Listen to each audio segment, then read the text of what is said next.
judge laughs at Karoline Leavitt in court until she unleashes her legal genius. The grand halls of the U.S. District Court in Washington, D.C. buzzed with anticipation. The case of Citizens United versus Karoline Leavitt had drawn national attention, with journalists, political analysts, and citizens tuning in to witness what many expected to be an embarrassing moment for the young politician. Karoline Leavitt, the 27-year-old White House press secretary under President Donald Trump, now faced an intense legal battle that threatened her political career.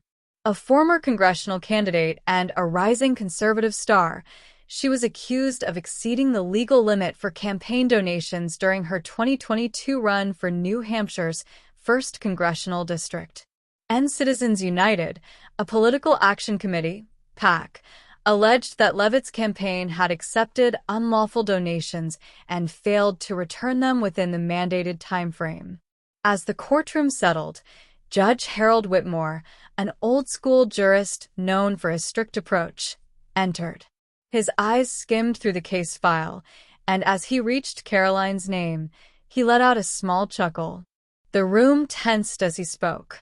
"Ms. Leavitt," he said, adjusting his glasses. "You are choosing to represent yourself?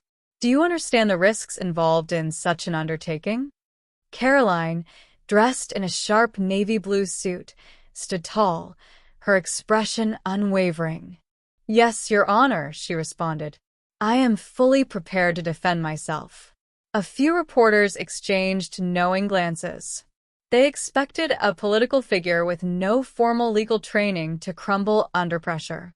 Some legal analysts whispered that this would be a career-ending mistake. But Karoline, an experienced communicator with years of high-pressure political battles, was ready to prove them wrong. The prosecution strikes first. The opposing counsel, a seasoned attorney named Daniel Graves, smirked as he took the floor. His confidence was palpable.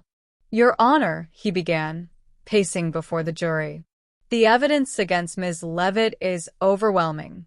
Financial records indicate that her campaign received donations exceeding the federally imposed limits. She had a responsibility to return those funds, yet she failed to do so in the proper time frame. This is a clear violation of campaign finance law." Graves laid out transaction records, emails, and testimonies from finance officers. He painted Karoline as an inexperienced candidate who had either recklessly ignored the law or intentionally circumvented it. The audience murmured in agreement. The judge nodded, seemingly unimpressed with the defense so far. Karoline, however, remained poised. She had spent weeks preparing for this moment. When her turn came, she approached the podium with confidence. Karoline's brilliant defense. "Your Honor," she began, her voice steady and authoritative, "I respect the prosecution's concerns, but I intend to demonstrate that these allegations stem from misinterpretations of campaign finance laws and clerical errors that were rectified within the legal bounds." She pulled out a meticulously organized binder, flipping to a highlighted section of the Federal Election Commission, FEC, guidelines. "The law states," she continued, "that if a campaign receives excessive donations, the candidate has a reasonable time frame to refund or reallocate the funds. The prosecution conveniently ignores that my campaign identified and returned any excess contributions within the guidelines outlined by the FEC." She then produced emails between her campaign staff and the FEC compliance office, proving that her team had sought clarification and acted accordingly. The judge, who had previously been amused, leaned forward, intrigued by her argument.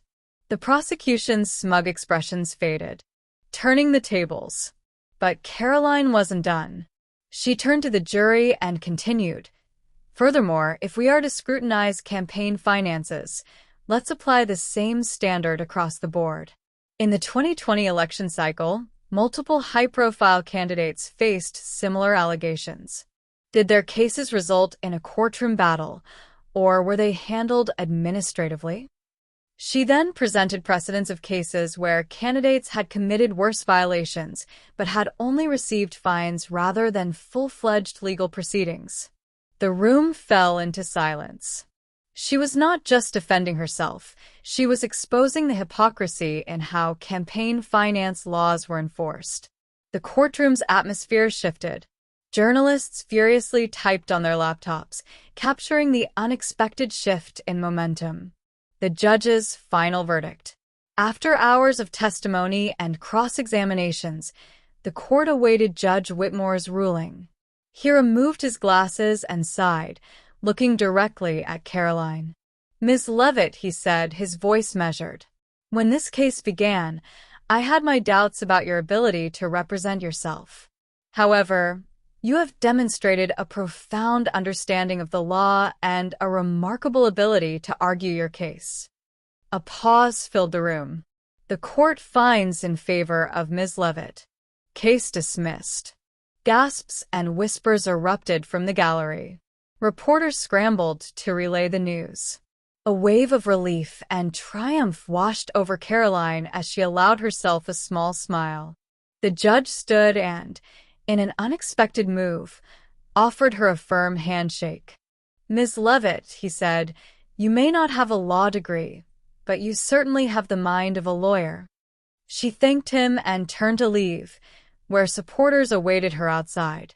Cameras flashed, microphones were shoved toward her, and eager reporters asked, "How does it feel to win this case?" Karoline took a deep breath and smiled. "This was never about me.